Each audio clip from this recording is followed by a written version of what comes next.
Hello, everybody. Welcome to the LitRPG Audiobook Podcast. I'm Ray, your audiobook reviewer, and I'll be reviewing some recent and classic LitRPG audiobooks for you. But before I begin today, I do want to apologize and kind of come clean about something.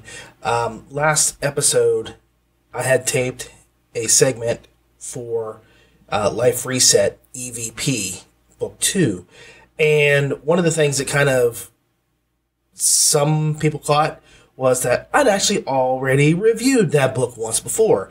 And I'll explain a little bit of how that came to be. The first time I reviewed that book, it was during like a really stressful month. I had been working like seriously 80 plus hours a week for about 3 weeks. And I knew I had listened to the book and had written my review, and I did not remember recording it. I don't remember recording any of that I had done, but for some reason, Life Reset kind of stuck in my head that I needed to review it. And when I went back to look to see if I'd had my notes down, I had everything that I usually do. I go through and I get the name of the title and the author and the narrator and the time and all that, and I put that on the thing, and then I say, hey, here's a pause, so I can stop for a second, and then I put my notes down below there, and there was nothing down below there. So I thought, well, I know I've listened to the book, and I have had these ideas and things I wanted to say, so maybe I just forgot to get to it. I can't believe I didn't do this. That should be in my sound booth spotlight immediately. So I went back and re-recorded without having any memory of recording it before, and thankfully, I am consistent because my scores were the same. So it wasn't like I said, I'm going to score this higher, I'm going to score this lower. They were spot on, and I had no clue. Like I said, I had no memory whatsoever of recording that.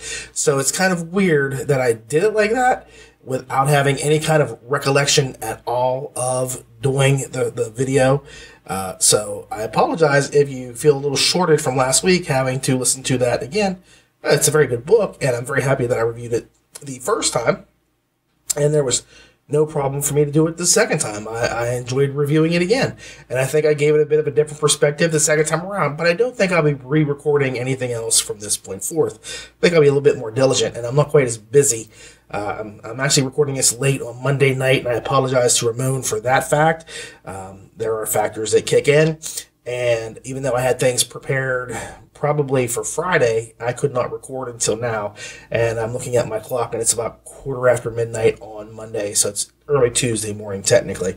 So that's where that came from. So I apologize if you feel slighted from the show last week and not having it there, but that's just one of those things where with my line of work, I have to kind of steal every second I can to do certain things, and this is one of those things where my wife just said she was tired of going to bed, and I actually have time to come down and record.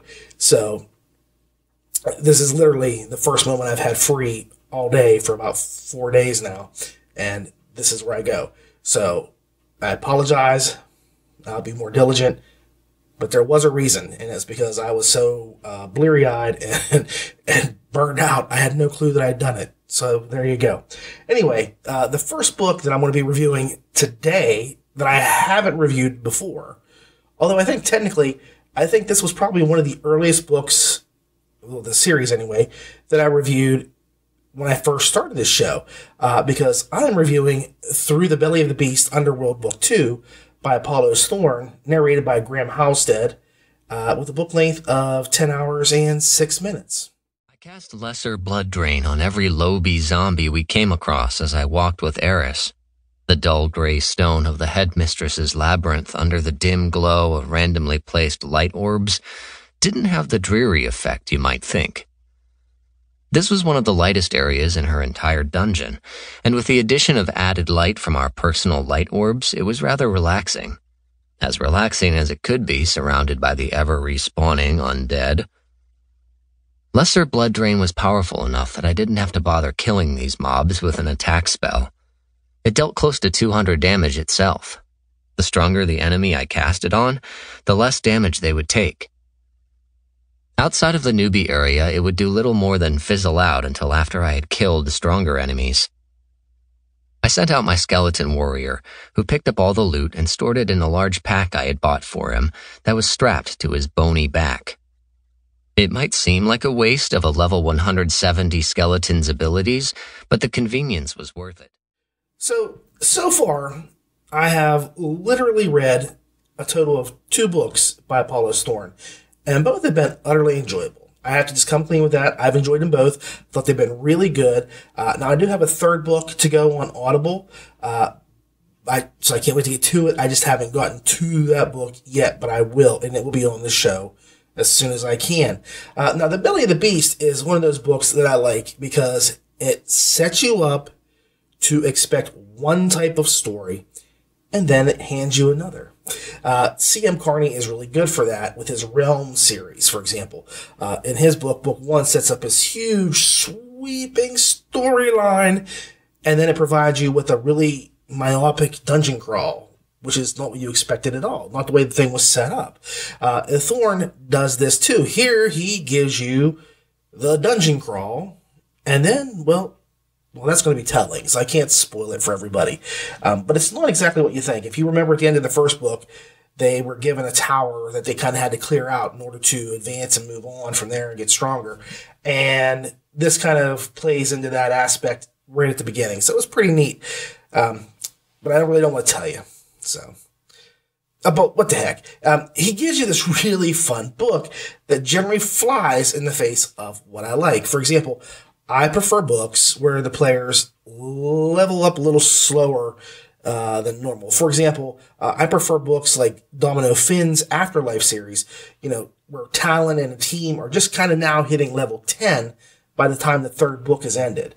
In contrast, here, Illyrion is like something, and I know it's not right, but it's like, he's like level 500 and counting. However, when one considers that the opponents that they're facing are literally thousands of levels higher than they are, and like one of them has mana cost for one spell being at around 1 million spirit points or mana points or what it is in the book, you kind of have perspective. Like 500 levels is not all that high. These are still baby steps. They're still newbies in a lot of ways. So it's kind of disproportionate to what you think. But if you break it down and say, well, this is this way and this is this way, they might really be only 3rd level technically at this point. Whereas, the world is the world and the things they fight are going to be a lot stronger. So, they're going to be 500 levels high, but I think their level expectations are a lot less than what we would have for other similar style games. All right. It's just the enemy level ratio that I seem to think that it levels it out. But I think that one of my favorite aspects of the book is that Illyrion has this ability to steal other forms of magic. I like the collection method that he has and the way that he employs it to solo up sort of level. I'm sure I've mentioned this before, but I love solo games. I love to play games solo because I hate grouping with other people. To me, Skyrim was the perfect game, and I had played every iteration of it since it's come out. I mean, I had Arena and Daggerfall, and you go through it. I was there. I was the guy that was creating his own classes and things like that, and I played all by myself, and that's just the way I liked it.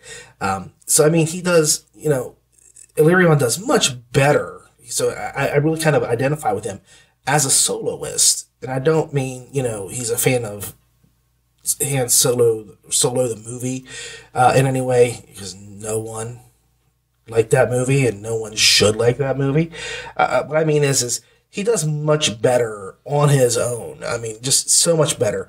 And it's fun getting to picture him figuring out, exciting ways to stop his foes via the various forms of magic that he now has at his disposal. Now, that isn't to say there aren't other interesting characters in the story. There are quite a few.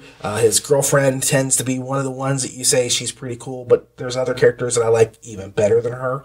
Now, the book basically sees humans who have been kidnapped into the Underworld get into even deeper trouble, and they're forced to find a special place to live if they're going to survive. And that's what the whole crux of the book is. Basically, them trying to go from A to B and not die in the middle and then kind of establish themselves at B. So I'm not giving anything away. That could be in the tower. I can't tell you anything about that. But yeah, it's just the way it is. And like I say, it's a blast seeing the characters grow and evolve. And like I said before, I would not normally like it when a character would hit a silly stat number, like say 1,000 intelligence.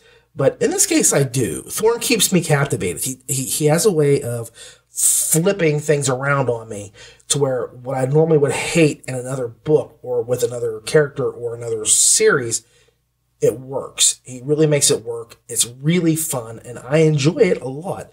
Now, Graham Halstead, or however you say it, I can't get my tongue to do that. Halstead, I'm going to say Halstead, has narrated a goodly share of books, including another lit series that you might know, the Neuro series by Andrei Levodny. So you know the man knows how to read a story, and he's not an outsider to the lit community. I just wish he would kind of join the community more. I also think he knows his stuff so well he can narrate side by side along with anybody. He does a really good job. He's not one of the bigger names, even though he's got a lot of books under his belt. But I think that he keeps a really good pace going. He maintains a fun and fresh atmosphere that a lot of books need but lack. And I really thought after book 1 of this series that I'd be hearing more from him in the LitRPG community, so to speak. But no one else has really used him. I'm surprised. And it kind of makes me go back to, my review of Succubus, which I did a few weeks back. And the narrator there, Iggy Toma, is another person I would expect to see get a lot more work in the lit community just because of the skills that he's shown. Same here with Graham. Graham really, really knows how to tell the story. He does it well. He carries it. And I don't want to say Apollo's Thorn needs his story elevated any.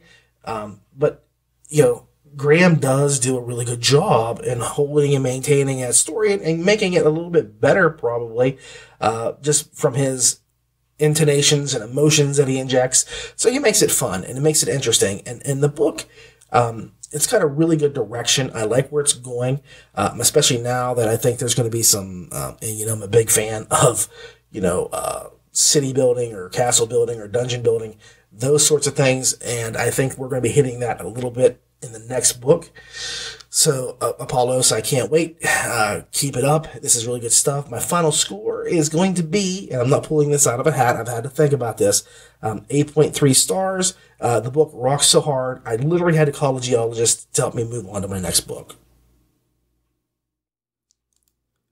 Okay, this is my second run through, because for some reason, my audio doubled up on my voice after my first test went perfectly. So it is now going on 2 o'clock in the morning. So bear with me if I become exhausted and pass out as I do these reviews that follow. The next book I'm doing is The Runesmith, the Greenwood, Book 2 by Galen Wolfe, narrated by Damon Alums, with a book length of 1 hour and 49 minutes.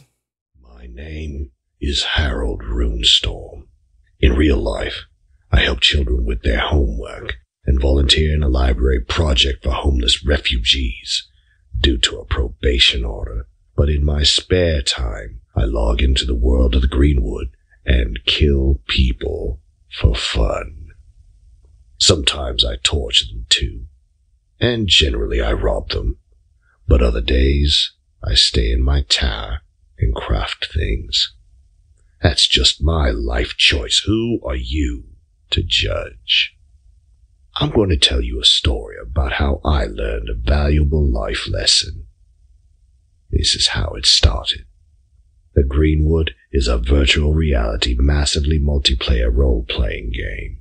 In the game, by profession, I'm a runesmith. My class skills are runes, potions, enchanting, fencing, and smithing. Now, you may recall that I reviewed another book in the Greenwood series called The Bard, a LitRPG short story. I wasn't exactly overwhelmed with the tale, but given that I hadn't read much of the preceding novels or other materials, I thought maybe I'd missed something and I would give this short book another chance. I actually have mixed feelings on the matter. Now I'm going to start with Damon Alums, who narrated the Bard story. And it's odd because the other books in the series are not narrated by Damon Alums. They are narrated by somebody else. And so, again, now I'm thinking that no matter what I do, I'm going to be judging this series based on the same narrator, even though there's a different narrator for the other books. So I may have to go back and revisit at least one more time one of the other books in the series to kind of see if I can get an idea of what's good and what's bad and how things work, so to speak. With the Bard, I found his voice to be so enchanting that it wanted to put me to sleep. Not figuratively, it literally wanted to make me just close my eyes and go to sleep. Now, I admit that he did one hell of an Antonio Banderas, I don't get into that one, impression. But then I didn't know if it was his actual voice or not, because everything he did was kind of overwhelmed by that voice. The entire narration of the story was Antonio Banderas talking like this all the time. I am Puss in Boots, and you're getting very sleepy, darling. You are getting very, very sleepy. In fact, you're getting so sleepy, so very tired. Wait, I'm sorry. I just went from Antonio Banderas to Count Dracula, so I apologize. But that was kind of how it was. I didn't know if that was really the way he spoke, if he had this Spanish accent in real life or not. It wasn't. It's not his real, unless he really, really plays a great gag, goggle, goog. Unless he plays a pretty good joke, he does not talk like that at all in this story. So, this time around, his voice is much more tolerable, and easy to follow, and it does not lull you into a stupor from its droning cadence. Now, again, I want to say this. I'm not overwhelmed by his narration skills. Not at all, not in the slightest. But they weren't bad. Alum seems to be a middle packer so far. Not ahead, not behind. He's right there in the center with all the other guys, So I'm not overwhelmed by him. I'm not impressed by him. I will say that he did give each character their own voice and that it was distinctive and it was made easier to follow as the tale went on. But that was about it. He didn't overwhelm me. Kitty cat, you're not supposed to be here. With the way things worked. Wolf's writing seems to follow Alum's narration. He doesn't do that much to stand out. Honestly, having listened to the two stories, I can see that the only character that he really knows how to write is an overpowered one. The character of Harold Runestorm is perfect. And I don't mean like he's like the greatest character ever written. I mean, he is utterly perfect. He is Mary Poppins, practically perfect in every way. He is all-powerful. He's the best there is at what he does. He treats everyone around him like the inferiors that they naturally are. He has the best of everything, from ingredients to spells to weapons. He is the best fighter, the best rune maker. You name it, and he tops the charts. He's incredibly great at everything. Everything. It got repetitive listening to him brag about how awesome he was.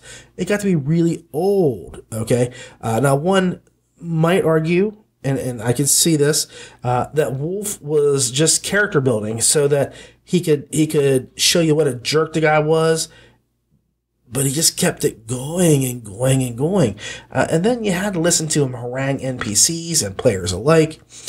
And it really wore thin. It really did. I got it. I got the idea. He was an a-hole of the highest order, the greatest magnitude, the most expansive. You get it. You get the idea. You couple the arrogance with a nasty personality.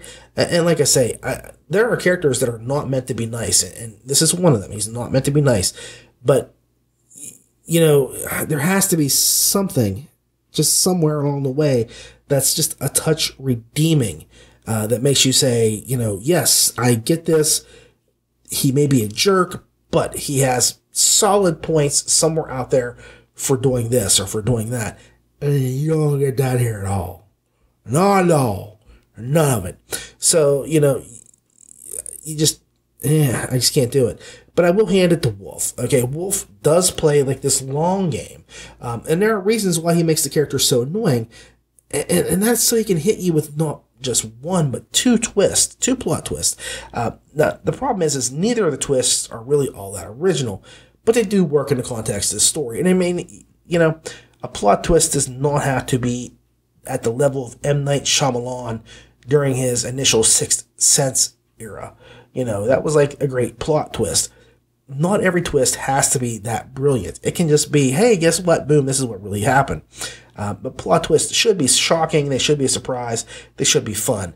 And, I wasn't shocked or surprised because as soon as it happened, I was like, I see what's happening here. And at least the end twist was kind of funny to me. It was kind of gruesome, but it was a little funny in a certain way. I don't know. Maybe you just have to be a little bit twisted to get that. But I did chuckle a little bit more than I probably should have. But I think, they work in the context of the story, and therein lies the rub. The story is not really bad, but it's so much longer than it needs to be. Editing would have resulted in a shorter, tighter story that would not have been so annoying at times. And you can only hear about how great someone is so many times before you really stop caring. When you no longer care, that's the time to get away. And that's the bad thing is the book is just under 2 hours. So by the time you just really say, I can't take it anymore, it's over. It's too late. And I wasn't ripping my eyes out or, poking my ears with the way things were going, but it wasn't amazing and it wasn't spectacular. The one thing that didn't fit was the fact that a grade A bunghole like Runestorm, who seemed to know everything, didn't realize that just because someone says they were a pacifist didn't mean that they wouldn't fight or hurt you in order to defend themselves or property or other people or other things like animals. I just don't get what he was thinking. That was like a really bad plot point.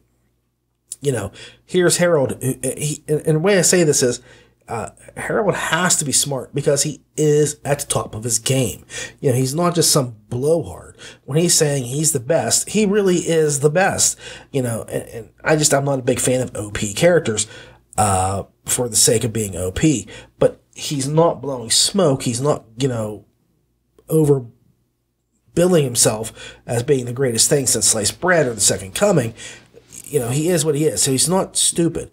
But for, a really intelligent, slick guy to say, oh, I thought, pacifist meant they wouldn't hit you back.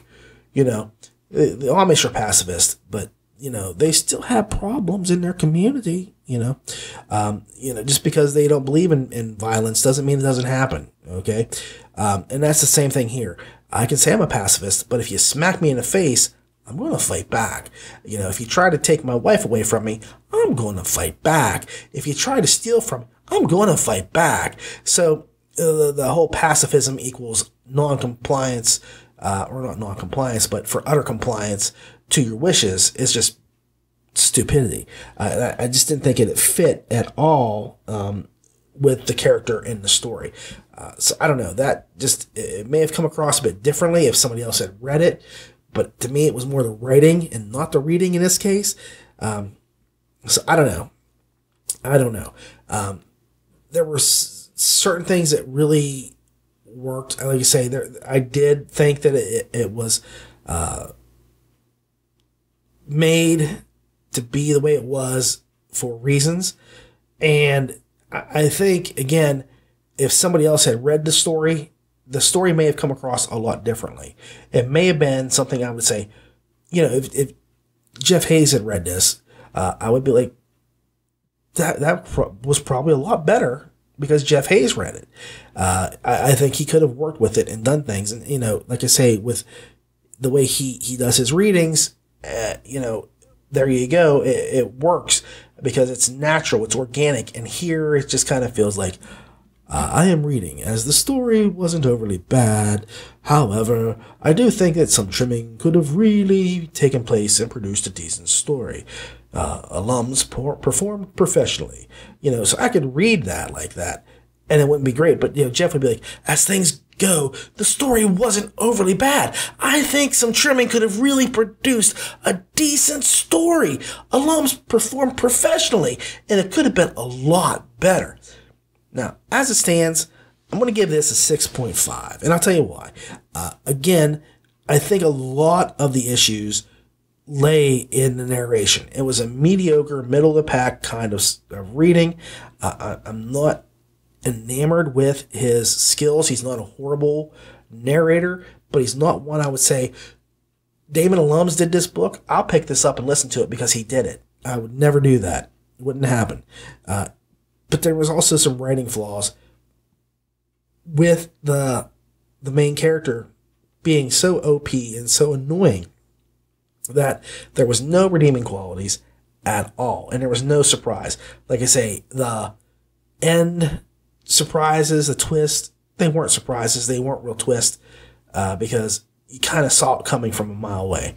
But the best I could say is this is a 6.5 on the best of days, a 6.5. All right.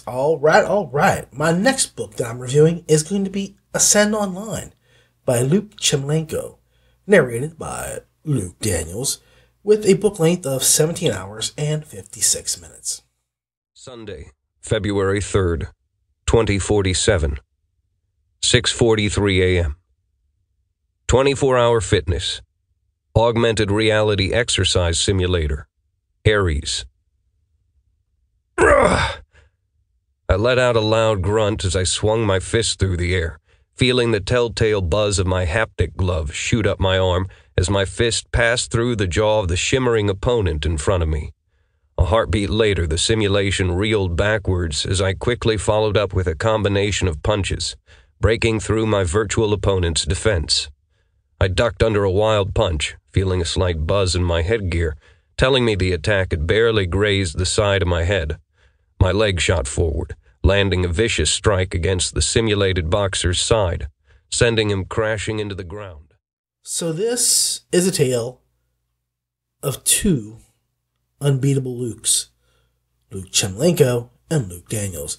And I just want to know which of them actually has Darth Vader for a father, because they pulled some Jedi mind trick stuff to get us with this story. It's like,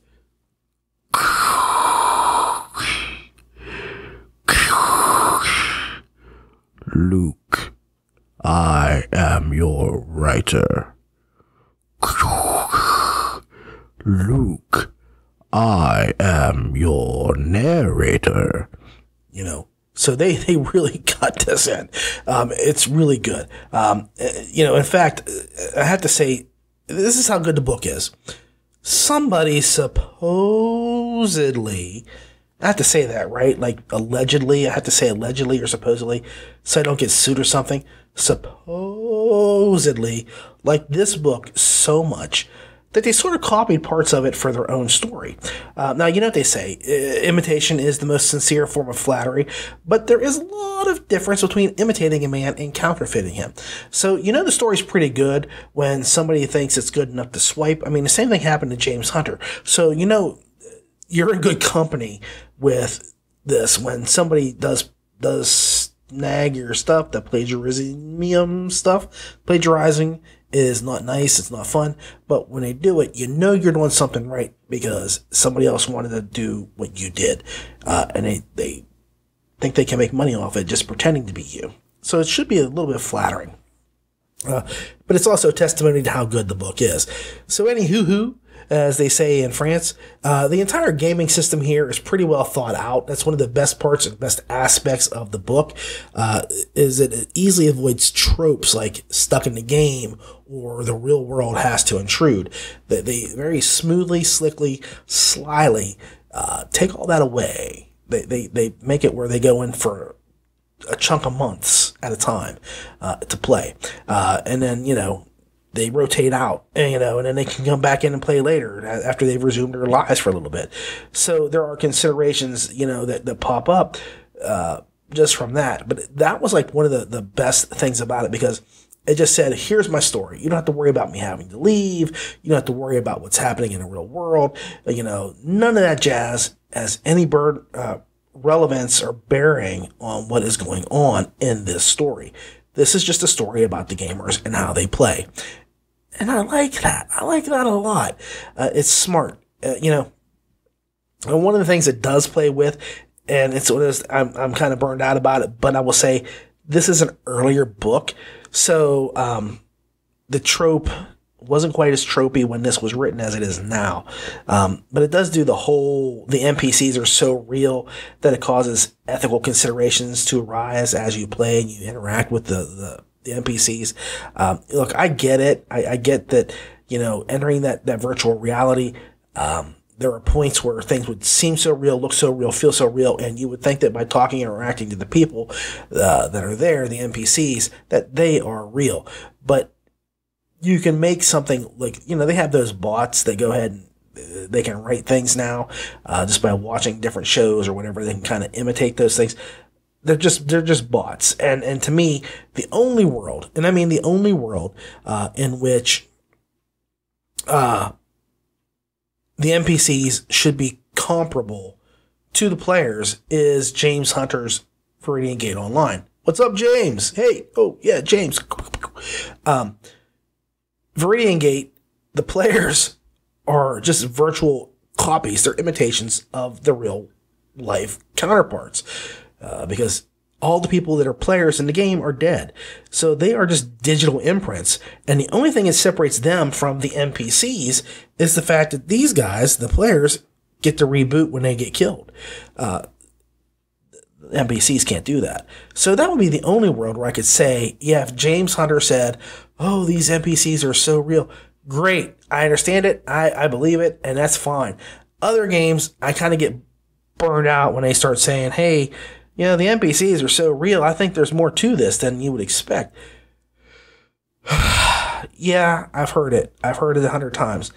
I don't care. But like I say, this is earlier on, and it's not a negative. It's just me venting here about stuff. Like I said, I'm tired now. It's getting after 2:00, so I'm going to complain a little bit. But one of the aspects about the book that I really liked, was that of the nemesis. The main character is kind of smacked upside the head with having this mob that wants to kill him. And it wants to kill him over and over again. And he has to end up killing it before he can be free of this cycle of, I'm killing you, you're dead, I'm going to hunt you down and kill you again. Because it gives you this, and if you know me, I wrote a story from the perspective of a mob. I like mobs, I like monsters, and I like their perspectives a lot. And you get this nemesis's, is that right? Nemesis's? This nemesis's perspective as he's like, well, did my job. I whacked that cat. I'm out of here. And then he's like, what? He's back? I've got to kill him again? I hate this guy. And that's like the best part because the nemesis doesn't expect it. And you get to see the way it thinks and why it thinks the way it does. It's not just like he just says, I have to kill this cat. This dude has got to go. He doesn't do that at all. There's reasons why he behaves the way he behaves. And it added an element of fun to the story that you don't normally get. I mean, the nemesis could strike at any time and often did, especially when he was least expecting it. And you were kind of least expecting it because there were things going on elsewhere. And then pow, there's the nemesis and he's janked. So in the way that they dealt with the nemesis in the story itself was really creative and cool too. So if you know me, I love getting that perspective of the mobs, and this one was there. It was there. Now, another aspect that was important to me was the fact that the main character is not overpowered in the slightest. He's just a basic player, as are his teammates. I also thought that even though, this group that is there, they seem to have been together for a while. They seem to have played games in other areas. They couldn't coordinate as effectively as you would expect. And to me, that's real life. I think that gamers are gamers, and, you put a bunch of gamers together, there's going to be some that just like, they are a crack SEAL team, they're SEAL Team 6, and then there's going to be a team of 6 SEALs. And I can tell you right now, if we were playing WoW and you put myself, my wife, and my 2 brothers in the game together, we've known each other for, like, my wife has been a part of the family for nearly 20 years now. So we've known each other for a long time. My brothers and I have known each other all our lives, amazingly. But my wife has only been here for 20, so I got to put it like that. But we've known each other for 20 years at a minimum. And you put us into a group, and I know what my brother Matt would do, what my brother David would do, and I know what my wife would do, and I know what I would do. And none of it would mesh. We would act like 10 monkeys. Okay, I'll be frank with you. My wife would play properly. She would do exactly what she was meant to do. She would play it to the hilt because she always plays a cleric or healer at some point, and she's amazing at it, and she is really good. But my brothers and I are like monkeys that have been driven mad with steroids, and we are flinging poop in 14 different directions, and we have no idea what we're throwing at or why we're throwing it. It just goes off the rails really quickly. And we should be a crack team, but we're not. We never have been, never will be, never could be. And that's the way that this group is. They could probably be like an amazing group, and they do pretty well together. I mean, don't get me wrong. It's not like they're a bunch of imbeciles that just stand around going, "Oh, I wish we could do something right for a change."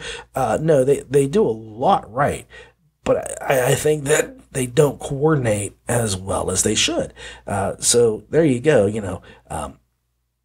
The point is that they feel like real people. In a lot of ways, they're real people. And the story now itself is pretty simple. It's just basically a defend the town. And they do this a few times, but that's it in a nutshell. That's it. Stop the goblins and some players and protect the NPCs. That's it. Protect their homes. Less is better. That's it. It's simple. Less is better, not more. The story's not convoluted, nor is it hectic, and it plays out, in a simple, well-crafted manner that is both organic and natural. Now, what I will say is that some of the characters maybe come across as less developed as they could be, but then when you're dealing with like a group dynamic, you don't always need a big standout personality or backstory for every character.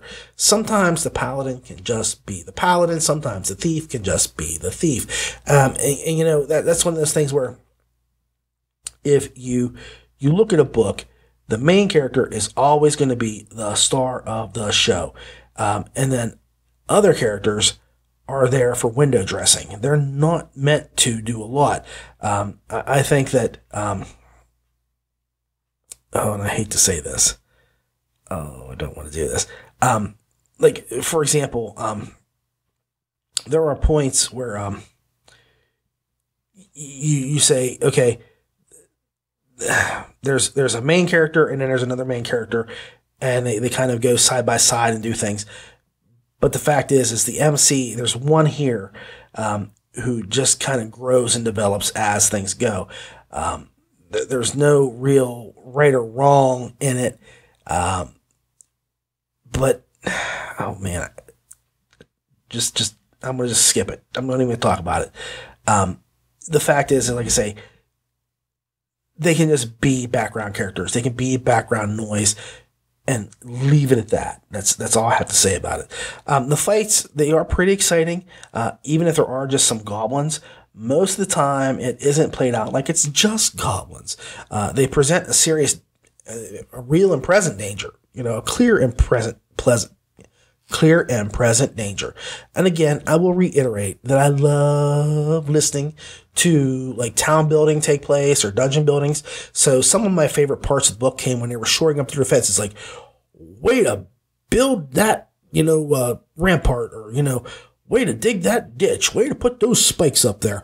That was like some of the best parts of the book to me because I enjoy that. And I don't know what it is. I can't cognitively figure it out in myself what it is I enjoy so much about that, but I do. I enjoy it. So, there's a lot going on, even though there's no power leveling. And that's another thing. No power leveling, no overpowered stuff. It's just play, and you're done. And that's the difference. Like, I'm sure in Apollo's Thorn, I say in his latest book with the Underworld series, the characters sound like they're overpowered because, like, I'm level 500, but they're not because, like, yeah, they might be level 500, but the monsters they're facing are like level 2000. So there's no, hey, we're right there, we're super powered. Here, it is what it is. They grow and get stronger, but it's not overwhelming and it's not insane. It's not unbelievable. Now, I will go into narration and say Luke Daniels is just a narration Green Beret. He is a vocal warrior from the sky. Through and through, he always does one hell of a job. And this is where I'm going to say, like, my hardest job with this reviewing is the portions that deal with narration. That is the thing that gives me the most difficulty. Why? Because if a narrator sucks or they're mediocre, it's easy for me to say, there's where the problem is. There's where the problem is. See? There's where the problem is. I just killed my microphone. But that's it. I can say that. I can say, here's where it is, there's where it is.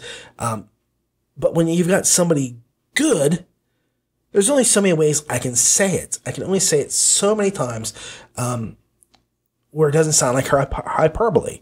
I can only say that, if you know Luke Daniels, by this point he's good. He always delivers a solid performance. He's never let you down. He has, character voices and a pace that keeps you listening. So he kicks butt.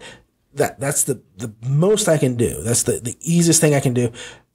Basically, I can just say they did a really good job. That's it. And again, I am saying, he kicked butt. He did do the performance complete with voices and emotion and pace. But I can't really expound like crazy because it is what it is. I can only say he was really amazing in so many different ways. So Luke Daniels is an incredible narrator. He has never let me down. He is never disappointed. He has a great voice. I like listening to him, and he does have a good cadence and pacing as he reads. And he knows how to add in little flares.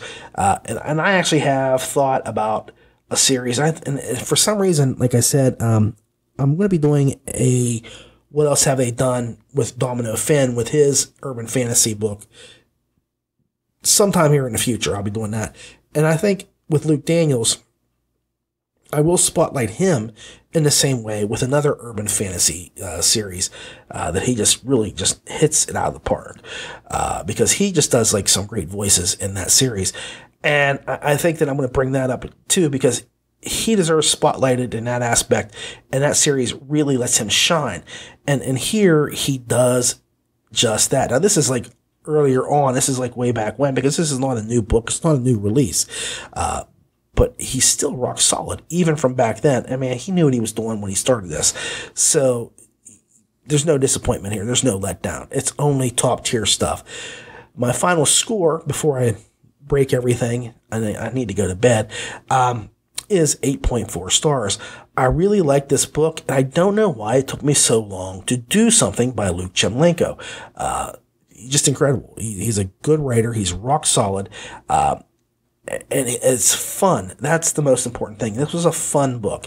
And I'm just going to say, this is the first book. There's more to come. And I don't think you want to miss it. I think this is one of those things where if you don't take advantage of it, get into it, you're going to regret it later on when you finally hear 15 other people say, this is a really good book.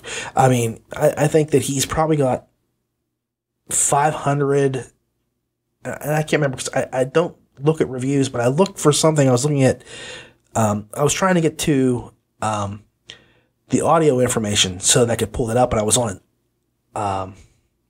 Amazon, and I pulled up the screen, and the ebook and the whatever it was there, and there was like 500 reviews.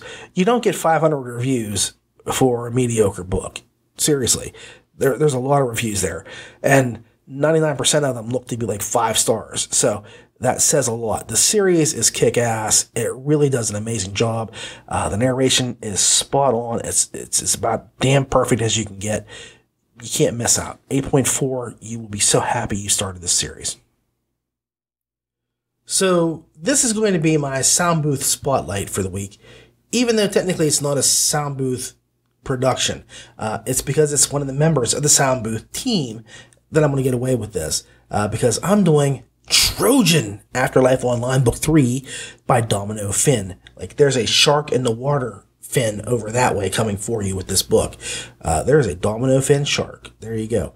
It's narrated by Justin Thomas James, hence the SBT connection, with a book length of 13 hours and 23 minutes. Blast them sea cows back to the abyss! Boom. Boom. Critical hit. Powder cannon dealt 95 damage to Undyne support vessel. Waterlogged. Powder cannon dealt 95 damage to Undyne support vessel. The cannons shredded the surfacing vessels with ruthless efficiency. Either Errol's cannons were overpowered, or we had really caught them with their pants down. Boom. Boom. Critical hit. Mast break. Powder cannon dealt 95 damage to Undyne support vessel. Savage. Powder cannon dealt 125 damage to Undyne support vessel. Undyne support vessel is wrecked. 1 wreck awarded. 2,000 XP awarded. One of the ships immediately canted over. The other stalled in the water, its mast and sail tumbling over the deck and smashing crew members. The vessel was barely hanging on. The display was astounding, but I had my eyes on something else entirely. Holy crap! Did you guys see that XP? It's the life, ain't it? Boasted Errol. Sinking an enemy vessel awards 10 times its structural integrity points to every member of the victorious crew. So, let me just say, in my first recording of this review, I sang for you. And I'm getting really tired. It's getting up there in the hours now, and I've got to get up in the morning. I don't know how well I'm going to do. I will try it. I will try to do this for you now. But I'm going to tell you what I'm doing and why. There is a song by Danny Kaye and the Andrews Sisters, and I'm a huge fan of the 40s. I used to listen to 40s music with my grandmother as a kid. My son, Logan, loves this song. I'm a huge Andrews Sisters person. Lemon Sisters are good. Andrews Sisters are better. And Danny Kaye makes this a jokey kind of song. And I love to laugh. I love fun. Hence, I know the song very well. But the song was my homage to the Mountain Bongo Bandit. Can you say that 3 times real fast? In the book, because Bandit's really not represented very well in this book as much as I think the Mountain Bongo should have been. She does get a pretty good role in one part of the book, but for the most part, she's basically ignored or left behind. Shame, Domino Finn. Bandit is an essential part of Talon's party. You know, she is there. But anyway, the Mountain Bongo Bandit. So I had to sing it like this. I was, bongo, bongo, bongo, I don't want to leave the city without my mountain bongo. Oh, no, no, no, no, no. Bingo, bango, bongo, I'm so happy in the Bandit. With Bandit, I refuse to go. And like I say, that's the song, you know, that's what it is. The song is about civilization, okay? Civilization. And that is what this book is all about. It's teamwork, trust. It's about civilization. It is about them and their city trying to connect to other cities, and even then trying to build up those cities that exist so that there's peace. It's all about maintaining the peace. And, you know, civilization is not possible during wartime. It's very uncivilized. War is by nature uncivilized. So, you know, that's why I thought it was appropriate and it was fun, and I enjoy, you know, oh, no, no, no, the Mountain Bongo, that sort of stuff. So I just kind of had to throw that in there. So if I sucked, just blame it on the hour, because it's very late and I've been up for a long time, and I don't drink coffee, and I'm wired right now for some bizarre reason. I don't know if you can tell that, but I'm beginning to digress again. So let me just kind of go through this. A lot of stuff happens in this installment, and at first I really thought this might have been, I thought it might have been an end to the book. I said, oh, this is feeling like there's a lot of stuff closing. Yes, there's one plot point left open, but there's a lot of stuff closing. There's a lot of stuff happening. And that is a signal when that sort of stuff goes that the series is coming to an end. And I'm a big fan of trilogies. Like, trilogies are big with me. I love having a beginning, middle, and an end. Boom, you do it like that. And I always look back to in urban fantasy, the Harry Dresden series by Jim Butcher. It's about 16, 17 books in length right now, and it's been about 4 years since the last book came out, and it used to be one book a year, every year for a long time, and then it kind of stopped, and Jim Butcher kind of had like, well, I got a divorce, and well, my dog died, and well, my office is too small, or I can't write here, and I can't do this. He was late, like, I just got married. It was like one excuse after another. And you know what it was? And I'm not trying to defend Jim Butcher or, beat him up over this. But the fact is he was just kind of burned out on the series. You can tell, if you look at what he's done, how he's done things, dragging his feet. I mean, any other job in the world, if you just, I got a divorce. Great. I'll see you tomorrow, Bob. Hey, my dog died. Hey, great. I'm sorry to hear that. I'll see you tomorrow, Bob. Hey, my office space is really too small. I'm really sorry to hear that, but I'll see you tomorrow, Bob. And Butcher is lucky that he has a huge fan base, and he can literally walk away from the series and still make piles of money for years and never write again. But if he had done the smart thing and done this in trilogies, a 3-book arc here, a 3-book arc there, he could have done, because I think, like I said, we're on book number 17, he could have done book number 18 and called it a day for 5 years and refreshed himself and got his batteries juiced up and running again and come back to it. He doesn't do that. He's been dragging his feet for a long time. And William Morand is a really, really great person to look at, because he does the Selfless Hero, then he does Supercells on Superheroes, and he does Wild Waste, and you name it, each thing he does is a trilogy. But the smart thing is, and he's said this many times, because he's concluding the first portion with 3 books, does not mean he cannot come back and do another 3 books. He's never writing that out. He's never discounting that possibility. And so here, I kind of thought Domino Finn said, we've got to kind of curtail things for now. I'll leave this kind of a plot line open. There's, it's unclosed, it's unfinished, it's undone.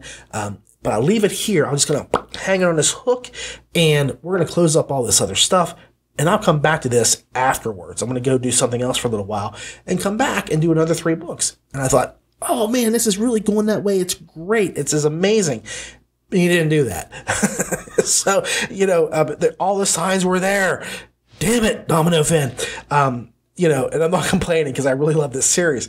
But, there were a lot of things that made me think that, because there are reveals upon reveals here. Now, the book, it kind of starts off, let me put it like this. The title of the book is Trojan, right? Trojan. And you think of the title name, and you look at the dragon on the cover, and you might have thought this was all about protection and prevention, But no. Finn hits you with a lot right off the bat, and he never lets up. But it's not about protection. It's not. It's about civilization. That's what I said. It's about civilization. There's no condom jokes here. I could probably do a couple, but I'm not going to. It's too late, and I'm too tired.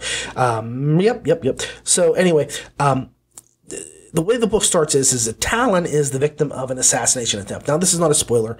This happens immediately as the book starts. So what happens is he sets himself up on his own little quest, personal quest, to figure out who the person or persons were behind this assassination attempt. But the quest soon spirals into a variety of events that are pretty epic in their battles to serve, it gives us like a high sea adventure. There's some Oakengard intrigue, and there's a big epic battle with yet another Titan. So I have to add, there are some huge reveals here with Talon himself, with Lucifer, and Tad. And if you know who Tad is, I'm not going to tell you if you don't, because that would be a really big bad spoiler. But even Tad makes and appearance, and there's revelations there. So you find out a lot of stuff. There's a lot of stuff going on in this book. It's heavy. Now, the only downside, and I'm just going to say this, there is a downside to this book. And I'm going to just be frank with you that I was not happy because there is one thing that was just left out. And I'm not talking about Bandit not being, having a bigger part. Bandit should have been more involved. She's a part of the group. She's a part of the team. But she wasn't. She was ignored for the most part, just given a bit of a piece.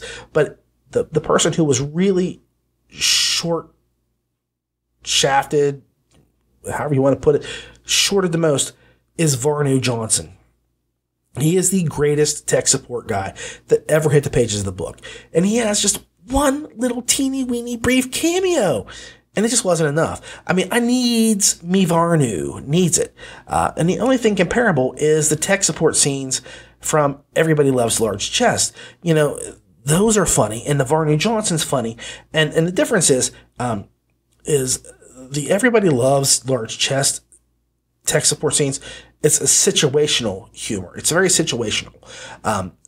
The tech support scenes in Domino Finn's thing is very character driven. It's all about the character. So, which one's better? There's no better. There's situations and there's characters. And they both play out really well. And Varnu, I mean, he's one of those guys, like, I just wait for Talon to call tech support. Just wait for it. And only had one time that we did that. And it was very brief because Talon just absolutely had to speak to St. Peter. There was no way around it. And I'm like, why? Why couldn't we just have something happen somewhere else where he calls tech support? So, Domino, please give us some more Varnu because, this isn't a trilogy. You didn't close the book series out. I need more Varnu in my books. Okay? Need more. Anyway, the book is packed full of action. So full that I think he's going to have to write another book just to keep up because it overflows. It spills out. It's a wild, fun ride. And this is a world I deeply, and I mean this most sincerely, I deeply love to visit. This is like one of my early LitRPG come-tos. Like my big discovery was Afterlife. And the whole thing just sucked me right in. I loved listening to, Justin Thomas James talk about them hunting the rats and them leveling up. I was like, man, this stuff is brilliant. This is great. And this is not changed. It's still great. I still enjoy it. And now, speaking of Justin Thomas James, I have to say, Justin Thomas James racks up points doing his pirate imitation. Oh, yeah, our laddie. Yeah, he does a really good pirate imitation. He says, I used to have a pirate parrot on my shoulder here, but how to get rid of it? Well, why? Because found out it weren't no pirate parrot. It were an ostrich and it damn near broke my shoulder. So he does this really good pirate voice. And honestly, I laugh so hard at the party chat part at the end of the book. I'm going to be frank with you. The end of the book, it really struck me as hilarious. It was just, there's a complete blast going through the cast because it's just one after another. And I just envisioned, Justin Thomas James doing that whole piece in one long, amazing take, uncut, unvarnished, unblemished, as he literally does every character of any significance in the story.